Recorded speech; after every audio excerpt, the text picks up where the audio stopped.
Since the start of the counter-offensive in June, Ukrainian forces have moved slowly north and south of Bakhmut in an attempt to encircle Russian troops there in a pincer movement, and eventually retake the town. Devastated Bakhmut was captured by Russian forces in May after months of fighting. Ukraine's defense ministry has frequently described the fighting there as fierce. Russia has mobilized all available resources in an effort to stop Ukrainian counter-offensives in southern and eastern Ukraine. A top Ukrainian general has reported renewed progress on the war's southern front, saying his troops are systematically displacing the enemy from their positions. The Wagner mercenary group, whose members have fought some of the harshest and bloodiest fighting in the Bakhmut area.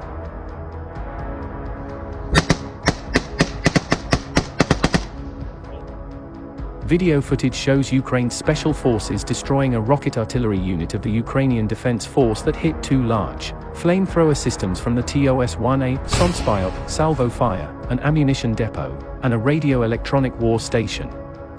Ukrainian troops carried out 5 attacks on the area of soldiers' concentrations, blow up Russian military equipment. The ZSU Strategic Communications Department published the relevant video on Twitter with the comment, "Fighters of the Okremy Battalion of the Wild Field Special Forces to destroy the invaders' equipment." The video was recorded by drones.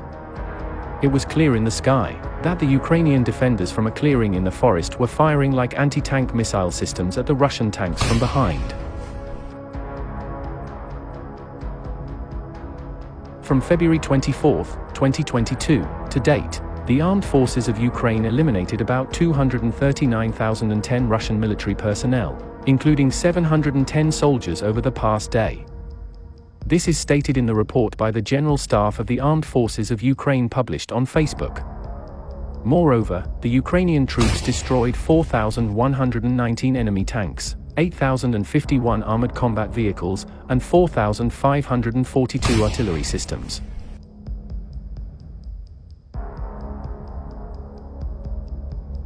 Another dramatic moment of a Russian tank T-90 being blown to pieces by Ukrainian drone bombs. The General Staff of the Armed Forces of Ukraine and the Public Relations Service of the 24th Separate Mechanized Brigade of the Armed Forces announced this on their Facebook page. They released a video of footage captured by a kamikaze drone hitting a target and a reconnaissance drone. The Ukrainian armed forces effectively destroyed the Russian military near Bakhmut with the help of attack drones. Near the town of Bakhmut in the Donetsk region, where Ukraine's heaviest fighting has been going on for months, Ukrainian armed forces operators took note of Russian troop positions. Against all odds, the invaders hid in the thickets next to the clearing, hoping to hide from aerial reconnaissance under a tree, but to no avail. In the video, you can see how the drone drops 2 grenades in succession, which fall next to the Russian soldier. Previously, it was learned that the Ukrainian armed forces sent Ukrainian Raybird 3 drones near Bakhmut, which made it possible to carry out reconnaissance, adjust fire, and rescue soldiers on the front line. The armed forces of Ukraine demonstrate how they annihilated Russia with attack drones in the Donetsk region. The operatives found a group of Russian infantry and threw grenades at them.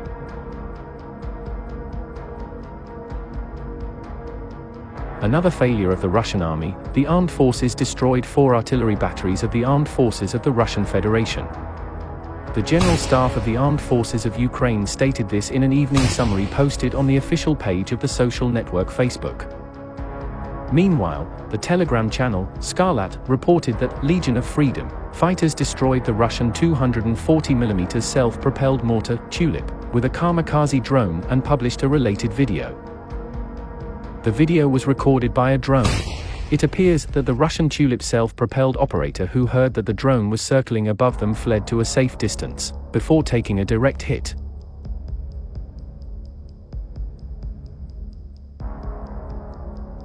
Meanwhile, military blogger Igor Girkin has delivered another scathing assessment of Russia's battlefield chances in Ukraine, saying that Kiev's forces could break through in their counteroffensive on the southern front. The former commander, also known as Strelkov, played a key role in the war in Ukraine's Donbass region in 2014. He has repeatedly condemned Russia's military high command during its full-scale invasion of Ukraine, which he supports. In a video post on his Telegram channel tweeted by War Translated, Gherkin lamented how in some directions, Russian troop levels were only at 70% of what they ought to be, while in other areas of the most fierce battles, it is significantly less. While he said this was better than troop levels at the end of last summer, when 20% staffing of units was considered normal, Russian losses were not being replenished by reinforcements and reservists from the rear. If urgent measures are not taken, the enemy, unfortunately, has a chance to gnaw through our defense in Zaporizhia, and it will be then very difficult to stop them, Gherkin said. Ukraine has admitted that its progress in the counteroffensive which started on June 6 has been slow.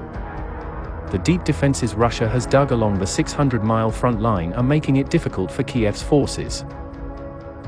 However, Gherkin believes that even this line would not stop Ukrainian troops if there were not enough trained and properly equipped Russian soldiers. If these troops die in the field, there will be no one to stop the enemy, he said, adding that the main question is whether Ukraine's forces can get through Russian defenses within 2 to 3 weeks, all the while exchanging their soldiers for ours. Gherkin then went on to accuse the head of Russia's command in Ukraine, Valery Gerasimov, of not adequately preparing and equipping reserves, and that transferring troops to the front posed the danger of leaving other areas exposed. These units have no experience, no vehicles, no good commanders, they will be simply smashed by the enemy.